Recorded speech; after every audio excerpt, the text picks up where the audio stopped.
In a significant turn of events, USAID has welcomed an emergency humanitarian waiver which was approved by the United States Secretary of State, Marco Rubio.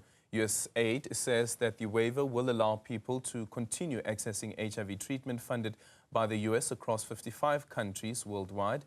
Earlier this week, the U.S. President Donald Trump announced a 90-day freeze on most of its foreign aid programs. This decision raised concerns about the potential impact on global health initiatives, particularly in Africa. This put a spotlight on Africa's own capacity to respond to the health crisis. Joining us now to discuss the recent development is the Director General of the Africa Center for Disease Control and Prevention, Dr. Kaseya. Dr. Kaseya, very good morning to you. Thank you so much for making time for us. For a lot of people, it perhaps came as a shock when the announcement was made by Donald Trump that aid will be stopped for about 90 days. The Africa CDC also responded to that. But now the decision that has been taken by the Secretary of State, what's your reflection on that?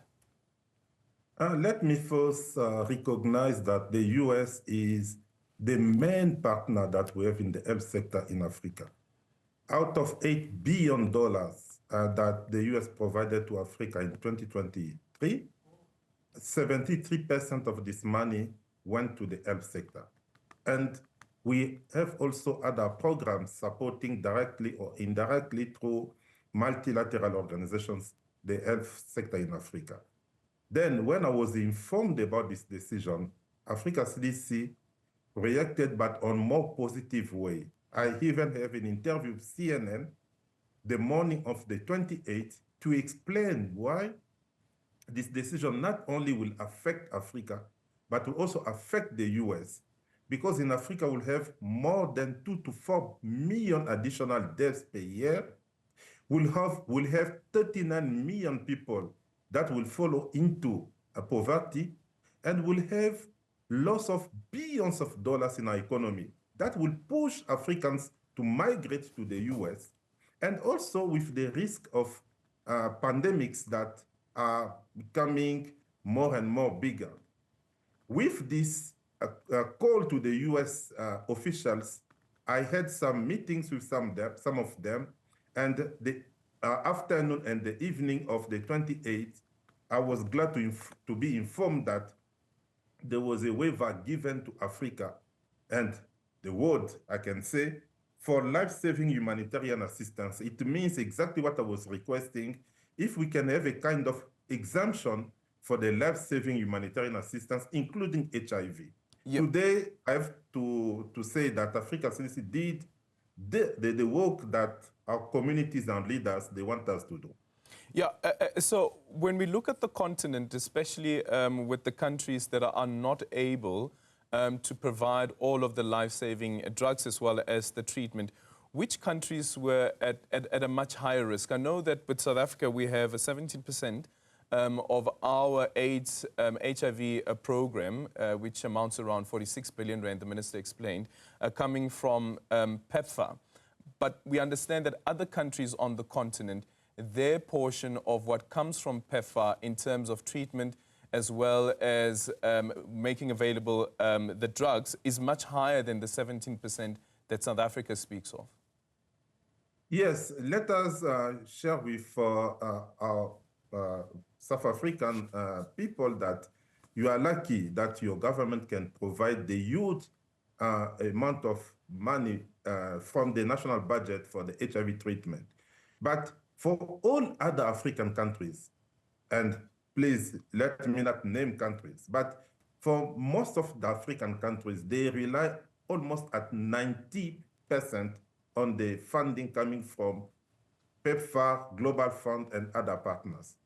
It means this pause, the 90-day pause, will affect seriously these countries, will increase the mortality, and will also decrease the life expectancy.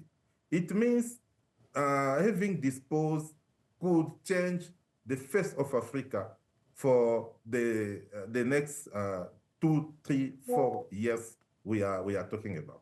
Yeah. What's your understanding of the 90-day waiver? What happens after the end of the 90 days?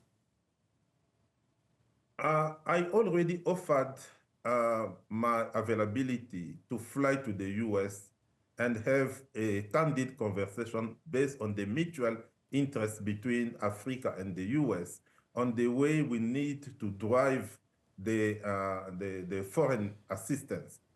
I'm clear with the US people that Africa doesn't talk anymore about assistance. Africa today is talking about how we can have win-win programs based on the mutual interest. We have young people who are innovative, who can use some technologies to make things changing in Africa. We need connectivity in Africa, and these young people can have jobs and will not migrate in the US.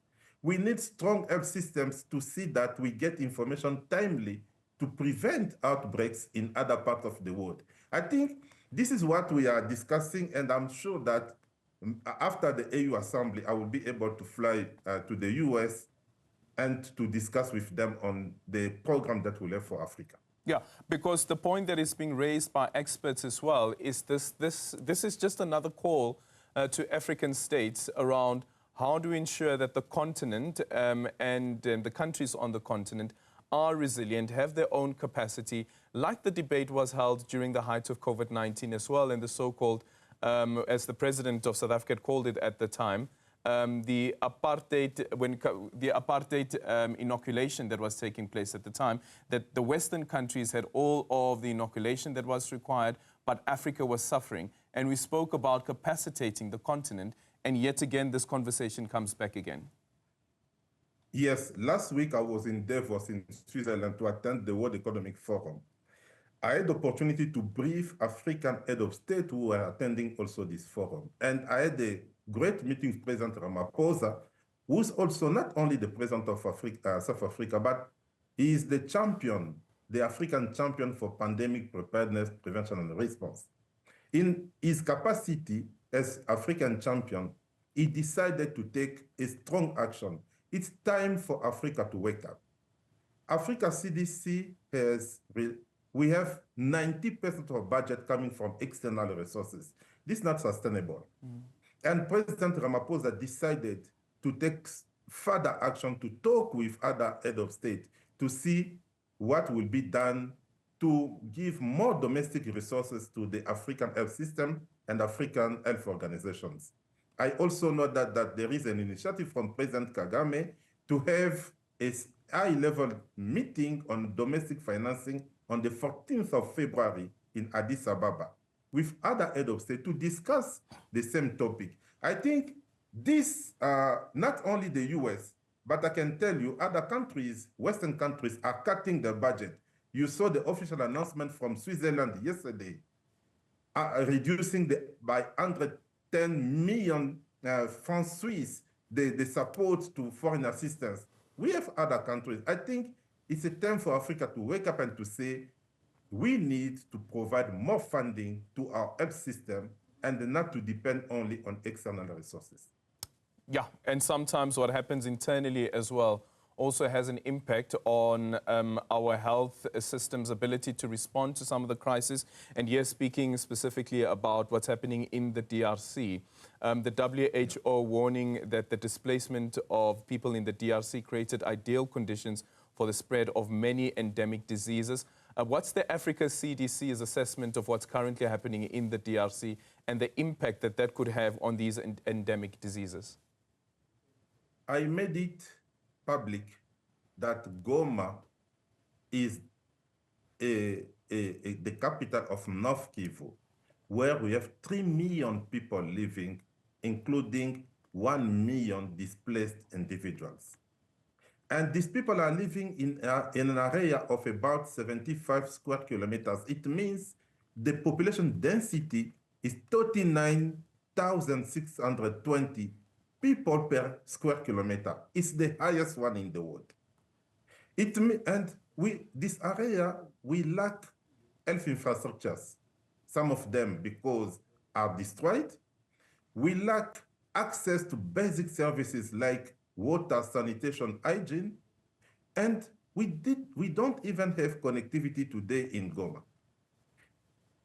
We must also know that the Mpox clade 1b that is killing more people today, that is highly sexually transmitted, it came from this region due to insecurity, have overcrowded displacement camp, and we cannot afford to have again another war in this region.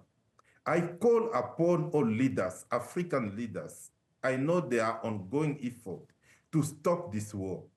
Because as I have to say, yesterday and the day before, Goma can become the epicenter of another pandemic if we don't stop what is going on today. Yeah.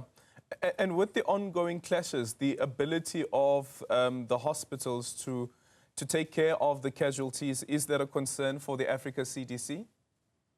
It's a major concern because not only some hospitals are destroyed, but health workers, they have to protect themselves. Some of them, they have to run away from Goma to look for a place where they can feel more protected. And today, Africa CDC decided to maintain our staff in Goma. But this is a risky decision taken with our staff, because they are Africans. They want to continue to provide support, but they cannot put themselves at risk. We are also concerned about access to vaccines and other commodities. I'm talking now with all authorities. I will be in Goma very soon to bring vaccines that we need, because we got vaccine from Japan for Mpox. Without vaccinating children in Goma, we can have another mutation of the virus that can create another virus that will become a pandemic. I'm doing my best to engage our leaders to give me access to Goma. I will land there with vaccines that will help to vaccinate children.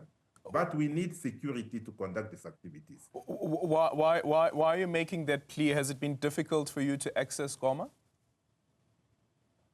When there is no security, it's not just for people who are there, it's also for us. Where there is no security, these children I want to reach out, I will not reach out to them. When there is no security, infrastructures will not be in place to support the operations. This is why we think it's time for dialogue. It's time for Africans to say, we don't need war. We need peace and development. We are having so many problems. We don't have to add to these problems. This unnecessary war affecting millions and millions of people. But let me tell you, it's not just 3 million people living in Goma. It's also people living in other regions of DRC, but also neighboring countries, because from Goma you can go to Rwanda, Burundi, Uganda. And I think all of them are at risk today. Yeah, we hear that there's an impact as well in Bukavu, to the south of the nation. Here's the issue, though, in conclusion, Dr. Jean, is what would you like to hear from SADC when that communique comes out later on today? I will send a message to our leaders from SADC today. This morning, I'm sending them a message, and I'm writing to them. I'm telling them, please, this is time for peace.